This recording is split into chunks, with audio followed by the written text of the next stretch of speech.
Natural hair colour కోసం చూస్తున్నారా? అయితే Anoos henna and black expert వాడండి. విశ్వోపప్లవశమనైకబద్ధదీక్షం విశ్వాసస్తవకితచేతసాం జనానాం పశ్యామః ప్రతినవకాంతికందళార్ద్రం పశ్యామః పథి పథి సత్శైశవం మురారేః. శ్రీకృష్ణుడి శైశవమూర్తి ప్రతి మార్గంలోనూ కనపడాలి మనకి. కృష్ణుడు అంటే కృష్ణుని బాల్యం ప్రతి చోట కనపడాలంటే ప్రతి బాలకుణ్ణి కృష్ణుడిని చూసినంత ముచ్చటగా చూసుకోవాలి మనం. అంత బాగా చెప్తున్నారు చూడండి. అయితే మనం కాళీమర్దనం గురించి చెప్తున్నాం. వేసవికాలం ప్రారంభమైందట ఆ రోజుల్లో. వేసవికాలం అయ్యేసరికల్లా, వేసవికాలం అంటే ఏమిటంటే గంట గంటకి దాహం వేస్తుంది. ఎక్కడ నీళ్లున్నాయా అని జంతువులు, పశువులు, మనుషులు కూడా వెతుకుతూ ఉంటారు. ఈ గోపబాలుడు గోపాలకులు కృష్ణుడు బలరాముడు కూడా అన్నం తెచ్చుకుంటారు కానీ నీళ్లు తెచ్చుకోరు. నీళ్ళకి వీళ్ళకి యమునా నది ఉంది, చెరువులు ఉన్నాయి, మడుగులు ఉన్నాయి, బోలెడు. అయితే ఏమైందట, ఈ ఒకనాటి వేసవకాలం నాడు బలరాముడు రాలేదట. కృష్ణమూర్తి ఒక్కడే మిత్రులతోటి గోవులను తోలుకుని బయలుదేరాడు. మధ్యాహ్నం అవుతుంటే గోపబాలు అసలు మధ్యాహ్నం దాకా ఆగలేకపోతారు. 9కో 10కో చద్దనం తిన్నారు, మధ్యగానం తినేసరికి కొంచెం చల్లగా ఉంటుంది. తర్వాత ఇంకో గంటన్నర అయ్యేసరికి దాహం వేస్తుంది. వీళ్ళు ఏం చేశారు, ఈ గోపబాలుడు గోవులతో సహా ఈ మడుగుని సమీపించారు. ఏ మడుగులో అయితే కాళీయ సర్పం ఉందని చెప్పుకున్నామో దానికి దగ్గరగా వచ్చారు. వచ్చేసరికల్లా దాహం వేస్తోంది.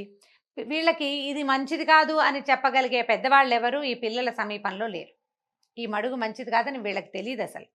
ఇంతలో ఏమైంది, ఈ పిల్లలు గబుక్కున ఈ నీళ్ళల్లోకి వెళ్ళిపోయారు.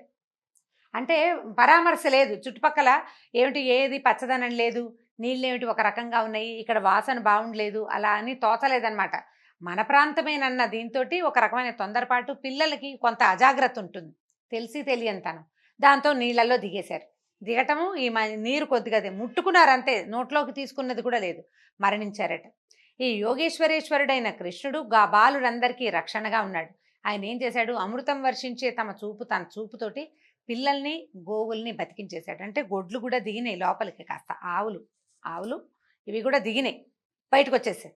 వాళ్ళు వెంటనే జీవించేసరికి వాళ్ళు మొదట తాము మరణిస్తున్నా ఏదో అయిపోతాం తమకని తెలిసింది. క్షణాల్లో తాము మామూలుగా అయిపోయి ఒకళ్ళనొకళ్ళు ముట్టుకు చూసుకున్నారు, ఏమిట్రా మనకేం కాలేదు అని. అప్పుడు ఏమనుకున్నాడంటే కృష్ణుడు ఎలా భావించాడు, ఈ మడుగుని పానయోగ్యంగా చేయాలి, ఈ నీళ్ళని. ఇలాంటి మడుగు ఇట్లా గోవులు మనుషులు వచ్చే మధ్యలో ఇంత విషతుల్యమైన మడుగు ఎందుకు ఉండాలని భావించాడు ఆయన. ఏం చేశాడు, అటు ఇటు చూస్తే ఆ నీటి మీద వచ్చే ఈ వేడి విషపు గాలికి చెట్లన్నీ మాడిపోయినాయని చెప్పుకున్నాగా, ఏమీ పచ్చదనం లేదు. ఒక ఎత్తైన కడిమి చెట్టు మాత్రం పచ్చగా నిలిచి ఉందిట. ఒకే ఒక చెట్టు ఉంది అక్కడ. ఆ చెట్టు మీదట పూర్వం గరుత్మంతుడు ఆ చెట్టు మీద వాలేట ఆ చెట్టు. అందుకని ఆ చెట్టుకి సర్పాల విషం ఆ చెట్టుని ఏమీ తెలియదు. గరుడమణి ఉన్న చోట గారుడమణి గురించి చెప్తుంటారు. గారుడమణి ఉంటే సర్పం దగ్గరికి రాదని, గారుడ విద్య ఉన్నవాడికి రాదని, సర్పాలని కంట్రోల్ చేస్తుందని. ఇట్లా గద్ద కనపడిందంటే పాములు పారిపోతాయని చెప్పుకుంటుంటాం మనం కూడా ఇప్పుడు. అయితే ఈ ఎత్తైన చెట్టు మాత్రం ఉంది. కడిమి చెట్టు అంటే బహుశా మన అమ్మవారికి పెట్టుకుంటాం పువ్వులు, కదంబ వృక్షం లాంటిది అని అనిపిస్తుందండి. ఖచ్చితంగా అవునో కాదో నాకు కూడా తెలీదు, కానీ ఈ రెండు ఒకటేనన్న భావన మాత్రం అనిపిస్తోంది మరి. అయితే ఈ పైకి ఎక్కిన చెట్టు పైకి ఎక్కాడు. పైదాకా ఎక్కిన తర్వాత ఏం చేశాడు, పైన వచ్చిన ఉత్తరీయం లాంటిది అది నడువుకి దట్టిలాగా గట్టిగా కట్టి చెట్టు ఎక్కాడు. ఎక్కిన తర్వాత బాగా ఎత్తుకెక్కి చూసుకున్నాడు అనమాట, కిందకి నీళ్ళలో పడతామా పడమా అని. సరిగ్గా చూసుకుని ఆ చెట్టు కాస్త ఇట్లా ముందుకెళ్ళింది. అక్కడి నుంచి చెంగుమని ఒక్క దూకి ఉన్న మడుగు మధ్యలోకి దూకేశాడట. ఈ ఒక పైనుంచి ఒక బరువైన ఇది పడేసరికల్లా ఏమైంది, నీళ్ళు ఇట్లా వివ్వెత్తున పైకి లేచింది. అంతే, మనం చూడండి ఒక రాయి వేయంగానే నీరు పైకి రాదు, వచ్చింది. కృష్ణుడు మడుగులో ఈదటం మొదలు పెట్టాడట. తన నివాసం మీద జరిగిన దాడి ఏదైనా అసలు గుమ్మం దాకా వస్తేనే గట్టు దిగి వచ్చిన వాళ్ళనే చంపేసే లక్షణం కలిగిన చోట ఎవరైనా తమంతట తాము చెట్టు మీద ఎక్కి తన మీద దూకటం అంటే చాలా పెద్ద ప్రయత్నం. ఆశ్చర్యపోయాడు ఇతను కాళీయుడు. సర్రమని వచ్చాడు. వచ్చిన తర్వాత ఏం చేశాడు, చూడబోతే తన మీద దాడికి ఎవరో పెద్దవాడు దూకంటే తీరా చూస్తే ఇంతే ఉన్నాడు పిల్లవాడు, 6-7 సంవత్సరాల చిన్నవాడు. చిట్టి పిల్లవాడు నా మీదకి దూకటం ఏమిటని అనిపించి ఏం చేశాడు, కృష్ణుడిని కదలనీయకుండా తోకతో చుట్టేసి దొరికిన చోటల్లా భయంకరమైన విషం చిముతూ కాటేసేసాడు అన్ని పడగలతోటి. ఈ పాము చుట్టల్లో చిక్కిన ఈ నీళ్ళల్లో పడ్డాడు, పైకి తేలాడు. కాళీయుడు వచ్చాడు, సర్పం చుట్టేసింది. ఈ చుట్టిన సర్పం మనకి ఎట్లా కనపడుతుంది, బయట నుంచి చూసే వాళ్ళకి ఈ లోపల పడిన వాడు పైకి రాకపోయేసరికల్లా మళ్ళీ కనపడలేదు కదా, పాము చుట్టల్లో చిక్కుకుపోయాడు. పిల్లలంతా అరుపులు కేకలు పెట్టారు, కృష్ణ కృష్ణ నరిచారు. కొంతమంది దుఃఖంతో మూర్ఛపోయారు, అయిపోయాడు కృష్ణుడని. ఆవులు దూడలు పెద్ద పెద్ద అరుపులు మొదలుపెట్టినాయి. మోరలు పైకెత్తి అరుస్తాయి. భయంతో అరిచే అరుపు మామూలుగా ఆవు అంబా అంటుంది, పెద్దగా అరవదండి, పెద్ద శబ్దాలు చేయదు, అప్పుడప్పుడు అంటుంది, ఎంతసేపు అరవదు. అది భయంతో అరిచే అరుపు దూరంగా విన్నవాడికి తెలిసిపోతుంది భయపడుతున్నాయి అని. మొత్తం ఉన్న ఆవులు దూడలు అన్నీ మోరలెత్తి పెద్ద పెద్దగా అంబారవాలు చేసినాయట. చేసేసరికల్లా గోకులంలో ఉన్నట్టుండి తండ్రి తల్లులు అందరి తల్లులు తండ్రులు చాలామంది ఊళ్ళోనే ఉన్నారు కదా, ఏవో దుశ్శకునాలు కనిపించినాయట. ఈ బలరాముడు తోడు లేకుండా వెళ్ళిన కృష్ణుడు ఏదైనా ఆపదలో చిక్కుకున్నాడని అనుమానం వచ్చేసింది నందుడికి. వెంటనే కొంతమంది పెద్దవాళ్ళని వెళ్ళి తీసుకుని ఆవులు వెళ్ళిన గుర్తుల్ని వెతుకుతూ, ఏ పక్కకి వెళ్ళాయి ఆవులు అని వెతుకుతూ వెళ్ళారట. వాటి కింద ఇప్పుడు వీళ్ళంతా కంగారు పడి కర్రలు కటార్లు తీసుకుని బయలుదేరేసరికల్లా ఆడవాళ్ళకి భయం వేయదు. ఆయన కంగారు పడుతున్నాడంటే ఏదో జరుగుతోందనమాట. ఊళ్ళో ఉన్న ఆడవాళ్ళు కూడా వీళ్ళు వెనకాల పరిగెత్తుకుంటూ వచ్చారట. అందరికీ ఆందోళన, భయము. బలరాముడికి ఏ భయం లేదు, ఆయనకి తెలుసు కృష్ణుడు ఏం చేస్తాడు, ఏం చేయగలడు, అసలు ఆయన ఎవరు అనేది స్పష్టంగా తెలిసినవాడు బలరాముడే. ఆయన నిశ్శబ్దం, ఏమీ మాట్లాడు. వాళ్ళంతా నడుస్తున్నారు, తను కూడా వచ్చాడనమాట. అయితే ఆందోళన చెందలేదు. ఎక్కడో ఈయన ఏదో చేస్తున్నాడు, ఏదో దుష్ట శిక్షణ జరుగుతోంది, అదే జరుగుతోంది, కంగారేం లేదనుకున్నాడు. పైకి ఏమి తేలకుండా బయలుదేరాడట. ఇతర బాలురి కాలి గుర్తుల మధ్య, గోవుల గిట్టల మధ్య పద్మము, అంకుశము, ధ్వజము చిహ్నాలు కలిగినటువంటి కృష్ణుడి పాదముద్రలు స్పష్టంగా కనపడ్డాయట. పాదాలు అంటే నేల మీద నడిస్తే పాదముద్రల్ని చూసి గుర్తుపట్టగలిగేంత అత్యద్భుతమైన చిహ్నాలు కలిగిన వాళ్ళు. పరతత్వ చిహ్నము భగవంతుడి పాదాల్లో ఉంటాయి. మనం వెంకటేశ్వర సుప్రభాతము ప్రపత్తి కనుక వింటే మనకు తెలుస్తుందండి. పాదాల్లో రేఖామయ ధ్వజ సుధా కలశాతపత్ర వజ్రాంకుశాంబురుహ కల్పక శంఖ చక్రై అని చెప్తారు. ఎట్లా ఉంటాయంటే అమృత కలశం కూడా ఉంటుంది పాదంలో. ఆ పాదం నేల మీద పడితే ఆ గుర్తు అట్లా కనపడుతుందట. వీళ్ళు అట్లా గుర్తుపట్టారు శ్రీకృష్ణుని పాదాలు. ఇప్పుడు పోతన్న గారు ఇంత వివరంగా రాశారేమోనని అనిపిస్తుంది, కానీ వ్యాస భాగవతంలో కూడా ఇది ఉన్నదండి. వ్యాసుల వారు కూడా చిన్నవాడి 6 సంవత్సరాల పసివాడి పాదరేఖలు గుర్తుపట్టదగినంత అత్యద్భుతమైన పాదరేఖలు అని చెప్తున్నారు. అది చూసి వీళ్ళు తెలుసుకున్నారు కృష్ణుడు నడిచాడు ఇక్కడని. ఆ కాళీయుడు మడుగు దాకా వెళ్ళిపోయినాయి అడుగులు.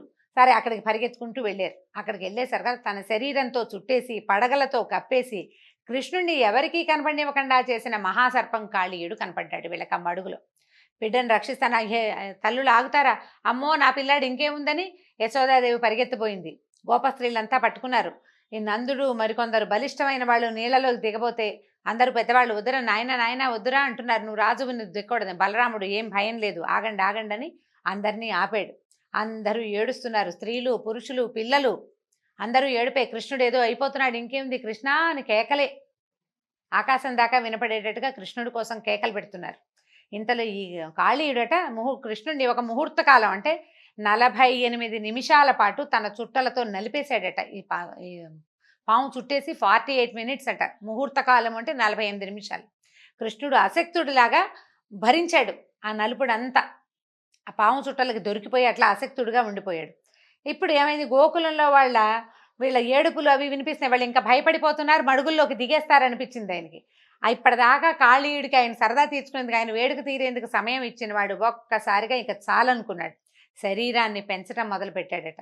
శ్రీకృష్ణుడు పడగలు లేస్తూ ఉంటే ఇతను శరీరం పెరుగుతుండేసరికల్లా అదిమి ఉంచిన పడగల మీద ఒత్తిడి, పడగలు 100 పడగలు ఉన్నాయట అతనికి. ఇవి ఒత్తిడిని తట్టుకోలేకపోయినాయి, సాగదీస్తున్నట్టు అయిపోతుంది. రబ్బర్లా ఉంటుంది పాము చర్మం. అక్కడ చేసేది ఏం లేక ఈ మహాసర్పం ఏం చేసింది, చుట్టేసి తలతో అణిచేసింది అనమాట, పడగలతో అణిచేసింది. శరీరం పెరుగుతుంటే ఈ పడగలు వెనక్కి తోసేయబడుతున్నాయి, నొక్కేయబడుతున్నాయి. మెల్లిగా పడగల పైకెత్తి చూస్తూ ఉండిపోయింది. ఇట్లా సర్పం వెనక్కి వచ్చేసింది. ఈయన ఈ చుట్టల మధ్యలో నుంచి పైకి పెరుగుతున్నాడు. తల వెనక్కి పెట్టి ఈ పడగల్లో ఉన్న ఇన్ని కళ్ళతోటి అని నిర్ఘాంతపోయి చూస్తోంది అనమాట. ఈ పెరుగుతుంటే శరీరం నిలువే కాదు కదా, అడ్డంగా కూడా పెరుగుతుంది. నిష్ఫలమైన రోషంతో చూస్తోందట సర్పం. ఈ పెరిగేసరికల్లా ఈ గట్టిగా పట్టి ఉంచాడు కదా చుట్టలు చుట్టి, ఈ చుట్టలు సాగిపోవటం మొదలుపెట్టినాయి. ఇప్పుడు బిగుద్దాం అనుకున్నాడు, బిగిస్తే ఇంకా సాగిపోతుంది. ఇక చేసేది ఏం లేక వదిలిపెట్టేశాడు. కృష్ణుడు వదిలేశాడు. ఈ పట్టు నుంచి విడవబడ్డ కృష్ణుడు గట్టు మీదకి ఎక్కే ప్రయత్నం చేయలేదు. చేయకుండా ఏం చేశాడు, దాంతో ఆడడం మొదలుపెట్టాడు ఆ సర్పంతో. వేగంగా దాని చుట్టూతా ఈదుతున్నట్టు. ఈ సర్పం కూడా తన చుట్టూతా ఈదేవాడి మీద కాటు వేయటానికి పడగలు విసురుతూనే ఉంది. పాము కూడా ఊరుకోదు, ఆ గుణం లేదనమాట. 100 కాదండి 101 పడగలు ఉన్నాయట కాళీయుడికి. ఈ 101 పడగల్ని తిప్పుతోంది, అటు తిప్పి ఇటు తిప్పి. ఎప్పుడు అవకాశం వస్తే ఏ పడగతో కుదిరితే ఆ పడగతో కాటేద్దామని ప్రయత్నం చేస్తోంది. అట్లా కాసేపు ఆడి కృష్ణుడు ఒడుపుగా దాని మెడ పట్టుకుని పడగల మీదకి ఎక్కేశాడు. సర్పం తల మీదకి ఎక్కాడనమాట. ఈ సర్పపు పాము తాలూకు పడగల మీదకి నిలబడేసరికి పద్మాలు ఎర్రగా ఉంటాయి అరిపాదాలు. ఆ ఎర్రటి స్వామివారి పాదాలు పడగల మీద ఉన్న మణుల స్పర్శతోటి పద్మాల్లాగా మెరవడం మొదలుపెట్టాడు. ఈ పాము సర్పము దివ్య సర్పం. ప్రతి పడగ మీద దానికి మణి ఉంది. ఆ మణులు 101 మణులు, వాటి మీద ఈ ఎర్రటి పాదాలతో నెక్కేసరికల్లా ఇంకా ప్రకాశవంతంగా మెరిసిపోతున్నాయట పాదాలు. అఖిల కళలకి ఆది గురువైన శ్రీహరి కృష్ణుడి రూపంలో ఈ కాళీయుడి పడగల మీద నాట్యం చేయటం మొదలుపెట్టాడు. కాళీయుడు ఇప్పుడు కాలు కదిలినప్పుడల్లా ఏది తన వైపుకి వంగకుండా పైకి వస్తుందో దాని మీద తొక్కడం మొదలుపెట్టాడనమాట. ఏది ఒక్క పడగని కూడా కాలు తగలనివ్వకుండా లేదు. ఆ పాము ఊరుకోవటల్లా ఇతను పక్క కదిలినప్పుడల్లా పడగెత్తుతోంది కొట్టడానికి, కాటేయటానికి. ఆ లేపిన ప్రతి తలని తొక్కి చిత్త కొట్టేశాడట తల అంతా. చివరికి ఏమైందంటే గొడుగులాగా ఇట్లా అని నిలబడే పడగని దించేసేట. మెత్తగా అయిపోయింది, శరీరం శిథిలమైపోయింది. పాము పడగ నిలబడేలాగా లేదు, తొక్కిడికి లోనైపోయాడు విపరీతంగా. కాళీయుడి భార్యలు తెలుసుకున్నారు, నాయన ఇగో ఈ చంపేసేలాగా ఉన్నాడని అనుకుని ఏం చేశారు, పరిగెత్తుకుంటూ వచ్చేసారు. ఇంకాసేపు గనక ఆ పాదాల కిందే ఉంటే ఈయన మనకు దక్కడని భావించి ఇద్దరు పరిగెత్తుకుంటూ వచ్చారు. ఇద్దరు భార్యలట. ఇతన్ని ప్రతిభిక్ష పెట్టు నాయన, నా భర్తని వదిలిపెట్టేసేయమని ప్రార్థించారు. మనం కాళీయ మర్దనం పిక్చర్ చూస్తుంటాం చూడండి, ఫోటో చూస్తే మనకు కనిపిస్తుంది. దాని మీద నుంచున్నాడు, తోకని పట్టుకున్నాడు. ఇది తోకతోటి కూడా దాడి చేయగలదు. ఆ తోక పట్టుకుంటే ఏమవుతుందంటే కదలలేదనమాట. ఇంకా సర్పం కదలకుండా చేసాడు. అక్కడి నుంచి ఈ 2 సర్పాలు వచ్చి బతిమలాడినాయి. నువ్వు దుష్టుల్ని శిక్షించడానికి వచ్చిన జగన్నాథుడు అని మాకు తెలిసింది. దయామయుడివి నువ్వు ద్వేషంతో, పగతో, కోపంతో ఎవరి మీదకి వెళ్ళవు. ఎవరైతే సన్మార్గుల్ని ఇబ్బంది పెడతారో వాళ్ళ జోలికే వెళ్తావు, కానీ లేనివాడిని నువ్వేమీ చేయవని మాకు తెలిసిపోయింది. నువ్వు ఇప్పుడు మమ్మల్ని ఇంత శిక్షించినా, మా భర్తని ఇట్లా తలలు చితకొట్టేసినా సరే ఇది మా మీద నువ్వు చూపించిన అనుగ్రహమేనని భావిస్తాను తండ్రి. ఎన్నో జన్మల పుణ్యం చేస్తే కానీ నిన్ను ముట్టుకోలేరు. నీ పాదధూళిని శిరస్సు మీద ధరించే అవకాశం మాకు దొరికింది.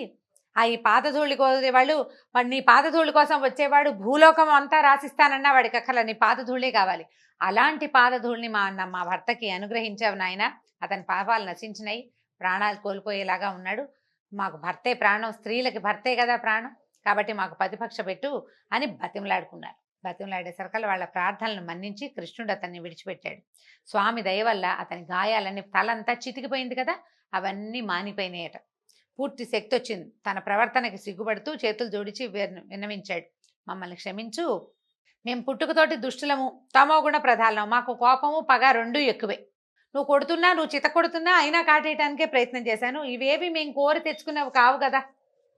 ఏ వ్యక్తి తన ఎంత చక్కటి పాయింటో చూడండి. ఏ వ్యక్తులు తమ దుర్గుణాలని తమతో తెచ్చుకోరు. ఏ జీవి ఏ లక్షణాలతో పుట్టాలో, వేటితో జీవించాలో నిర్ణయించే జగన్నియామకుడివి నువ్వే. అంటే సర్పాలకి పగ భగవంతుడే పెట్టాడు. ఇది మానవుల ఎందుకు కుదరదండి. నాకు ఈ లక్షణం ఉంది, నేను భగవంతుడు నాకు పెట్టాడు అని అనడానికి వీల్లేదు. భగవంతుడిని మానవులు అని ఎందుకు చెప్పారంటే మానవత్వంతో ఉండమని మానవులను సృష్టించాడు. మనం రకరకాల లక్షణాలు తెచ్చుకుని ఇదంతా దేవుడే మాకు పెట్టాడని అనడానికి వీల్లేదు.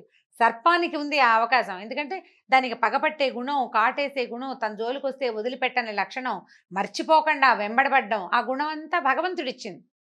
నువ్వే పెట్టావు నాయన. నువ్వు ఏ శిక్ష విధించాలనుకున్నా నువ్వు నా మీద చూపించిన అనుగ్రహంగానే భావిస్తాను, నన్ను క్షమించమని అన్నాడు. అప్పుడు కృష్ణుడు ఏమన్నాడంటే, కాళీయ, నువ్వు గరుత్మంతుడికి భయపడి ఈ మడుగులో దాక్కున్నావని నాకు తెలుసు. ఇప్పుడు నా పాద చిహ్నాలు నీ పడగల మీద ఉన్నాయి. గరుడు నిన్ను ఏమీ అనడు. కాబట్టి నీ పరివారంతో సహా నువ్వు ఈ మడుగును వదిలిపెట్టేసి నువ్వు రమణక ద్వీపానికి వెళ్ళిపో. రమణక ద్వీపం అని ఆ ద్వీపమే సర్పాలకి ఆలవాలన్నమాట, వాటి నివాస స్థానం అదే. ఈ కాళీయుడు అక్కడి నుంచి పారిపోయి ఇక్కడికి వచ్చాడు. రమణక ద్వీపానికి వెళ్ళిపో, నీ తల మీద ఉన్నాయి కాబట్టి నిన్ను గరుడు ఏమీ చెయ్యడు అని చెప్పాడు. చెప్పిన తర్వాత ఈ కాళీయుడు అతని భార్యలు కృష్ణుని పూజించి ప్రదక్షిణ నమస్కారాలు చేసి బయలుదేరి రమణక ద్వీపానికి వెళ్ళిపోయారు. శ్రీకృష్ణుని పాదస్పర్శ వల్ల అందులో ఉన్న విషం, మడుగులో ఉన్న విషం అంతా విరిగిపోయిందట అని శుకులు ఈ కాళీమర్దన వృత్తాంతాన్ని చెప్పారు. అయితే ఇప్పుడు ఈయన అడుగుతున్నాడు అన్నమాట పరీక్షిత్తు, ఋషులు సర్పాలకి నివాస స్థానం ఏది? రమణక ద్వీపం. కాళీయుడు అది వదిలిపెట్టి ఇక్కడికి ఎందుకు వచ్చాడు? పైగా గరుడుడికి భయపడి దాక్కున్నాడు. అప్పుడు గరుడు అంత కోపం వీడి మీద ఎందుకు ఆయనకి? మిగిలిన ఏ సర్పాలకి లేని భయం ఇతనికి ఎందుకుంది? ఏం అపచారం చేశాడు కాళీయుడు? ఈ మడుగులో దాక్కున్నంత మాత్రాన, ఇప్పుడు పోనీ ఎక్కడో దాక్కున్నాడంటే ఒక రకం, ఒక చెరువులో దాక్కుంటే గరుత్మంతుడు ఎందుకు వదిలిపెట్టాడు ఇతన్ని అని అడిగాడు. అడిగేసరికల్లా ఇప్పుడు చెప్తున్నాడు, ఎంతో చక్కగా చెప్పారనమాట. వినత, కద్రువ, కశ్యపుడి భార్యలు మనకు తెలిసిందే. వినత కుమారుడు గరుడు, అతన్ని వైనతేయుడు అంటారు. కద్రువ కుమారులన్నీ సర్పాలు, వాటన్ని కాద్రవేయులు అంటారు. అయితే ఈ రమణక ద్వీపంలో ఉన్న వీళ్ళకి ఏంటంటే సర్పాలని గరుడుడికి ఆహారంగా నిర్ణయించారు. అది జగద్విదితమే ఆ సంగతి. ఈ రమణక ద్వీపంలో ఉన్న సర్పాలని గరుడు స్వేచ్ఛగా భక్షించేవాడు. నాగులకి భయం పట్టుకుంటే, ఇలా వదిలేస్తే ఈయన అందరినీ తినేస్తాడు, మన జాతే మిగలదని వాసుకి మొదలైన వాళ్ళు, ఆదిశేషువు వాసుకి సర్పాలలో ఆద్యులు కదా, వాళ్ళు ఏం చేశారంటే గరుడుడితోటి ఒక ఒప్పందం చేయించారు. వాసుకే చేసుకున్నాడు. ఆదిశేషువు ఎప్పుడూ మనకి విష్ణుమూర్తితోటే ఉన్నాడు. ఆయన ఇంకా తన జాతి వాళ్ళతోటి కలిసిన దాఖలాలు కనపడవు మనకి ఎప్పుడు. వాసుకి మాత్రం తమ సర్పజాతితోటి రాజుగా ఉన్నాడనమాట. ఒక ఒప్పందం ఏం చేశారంటే, సర్పాలు ప్రతి నెల, అంటే ఈ మానవులు ఏం చేసేవాళ్ళు, తమకి సర్పాలు తమనేమి చేయకుండా ఉండటం కోసం ఆహారాన్ని సమర్పించేవారు. తమ వంతు ఆహారాన్ని ప్రతి నెల అమావాస్య నాడు ఎవరు ఏమీ తినకుండా ఒక చెట్టు కింద ఉంచుతాము, దాన్ని స్వీకరించి నువ్వు ఒక సర్పాలని మాత్రం వదిలిపెట్టేసి, ఇట్లా ఎంతసేపు ఎప్పుడు కనబడితే అప్పుడు చంపేయొద్దని బతిమలాడుకున్నారు. సరే, ఒప్పుకున్నారు. అయితే ప్రతి నెల అమావాస్య నాడు కదా ఆహారాన్ని సమర్పించేది. ఈ కాళీయుడికి కూడా ఆ ఛాన్స్, ఆ వంతు వచ్చిందనమాట. అయితే ఈ వంతు ఏంటంటే కాళీయుడు అసాధారణ విషశక్తి సంపన్నుడు. 101 పడగలున్నాయి. అతని విషశక్తి సామాన్యమైంది కాదట. అంటే ఇది ఒక ప్రత్యేకమైన సర్పం అనమాట. దాంతో అతను ఏంటంటే దూరంగా ఉన్న జీవులనేమో విషం చిమ్మి చంపగలడు, దగ్గరగా వచ్చిన వాళ్ళని కాటందుకుంటాడు. అతని విషం బారిన పడితే బతకటం అసాధ్యం ఏ ప్రాణి అయినా సరే. దాంతో విషగర్వంతో వెర్రవీగుతున్నటువంటి కాళీయుడు గరుడుని లెక్క చేయకుండా ఆయనకి ఇవ్వాల్సిన ఆహారాన్ని తనే భుజించేశాడు, తినేశాడు. ఒప్పందం ప్రకారం చేయాలి కదా, గర్వం ఏం చేస్తాడో చూద్దామనేసరికల్లా సరే, ఈ కాళీయుడు చేసిన పని గరుత్మంతుడికి తెలిసిపోయింది. ఆయన ఏం చేశాడు, కోపంతో మండిపడుతూ ఈ మహాసర్పం ఉంటున్నటువంటి చెట్టు దగ్గరకు వచ్చాడు. కాళీయుడు భయపడలా, భయం ఏం లేదు. ఎందుకంటే నా విషయం ఇంత గొప్పది, నేను చాలా గ్రేట్ అన్న భావంతో ఉన్నాడు కదా. ఉవ్వెత్తున ఈ 100 పడగలతోటి లేచి ఈ గరుత్మంతుడిని కాటేసరికల్లా ఈ గరుత్మంతుడిని ఆ విషయం ఏమీ చేయలేదు. ఇలాంటి 100 పాములు కాటేసినా ఆయనకి అయ్యేదేం లేదు. తనకి ఇవ్వాల్సిన ఆహారం తనకి ఇవ్వకుండా, అంటే చేసుకున్న ఒప్పందాన్ని గౌరవించకుండా, పొగరుతోటి తన మీదకే దాడి దిగిన ఈ సర్పాన్ని ఏం చేశాడంటే ఎడమ రెక్క చాచి కొట్టాడట. అసలు బంగారు కాంతులతో మెరిసిపోతూ ఉంటుందట ఆయన రెక్కలు, బంగారపు రెక్కలు. కొట్టేసరికల్లా ఈ సర్పం కాస్త దానికి ఏమైపోయిందంటే ఎక్కడికక్కడ శరీరంలో సందులన్నీ ఊడిపోయినాయి అనమాట. అంటే అన్ని కీళ్లు విరిగినంత పని అయింది. ఆ దెబ్బ తట్టుకోవడం చాలా కష్టం. ఈ గరుత్మంతుడు పొడిచి చంపి ఉండవచ్చు, ఆ పని చేయలేదు. చంపనని ముందే ఈ నాగులకి మాట ఇచ్చున్నాడు కదా, కోపం వచ్చింది ఆయనకి. ప్రశ్నిద్దామని వచ్చాడు. ఈ ప్రశ్నిద్దామని వస్తే అవతలవాడు ప్రశ్నకి సమాధానానికి అవకాశం ఇవ్వకుండా దాడికి దిగినప్పుడు ఏం చేయాలి, అందుకని కొట్టాడు. ఈ కొట్టిన దెబ్బకి ఏమైంది, పడ్డాడు, చాలా ఒళ్ళంతా చితికిపోయింది, ఎక్కడికక్కడ కీళ్ళు వాళ్ళు ఊడిపోయినట్టు అయిపోయినాయి. ఏం చేశాడు, సరసరా పాకుతూ ఈ యమునా నదీ తీరంలో ఉన్న మడుగులోకి ప్రవేశించాడు. అయితే ఈ యమునా నదీ తీరంలో మడుగుంటే గరుడుడికి ఏం కష్టమండి, ఆయన ఎక్కడికైనా వెళ్ళగలడు. కానీ ఈ మడుగులోకి ప్రవేశార్హత లేదట గరుత్మంతుడికి. అందుచేత ఆయన వదిలిపెట్టేశాడు. దాంతో కాళీయుడు ఇక్కడే ఉండిపోయాడు. అయితే ఈ మడుగులోకి గరుత్మంతుడు ఎందుకు వెళ్ళలేకపోయాడు, ఎట్లా కాళీయుడు ఇక్కడ రక్షణ పొందాడో వచ్చే కథలో విందామండి. అయితే ఈ కాళీయమర్దన గాథని వినేవాళ్ళు, చదివేవాళ్ళు, చెప్పించుకుని వినేవాళ్ళకి కూడా విషభయం ఉండదని, విషం తాలూకు ప్రమాదాలకి లోను కారని వ్యాసల వారే స్వయంగా సెలవిచ్చారు. దీంతో భాగవత కథాసుధ ఈరోజు భాగం సమాప్తం. మళ్ళీ కలుసుకుందాం. నమస్కారం.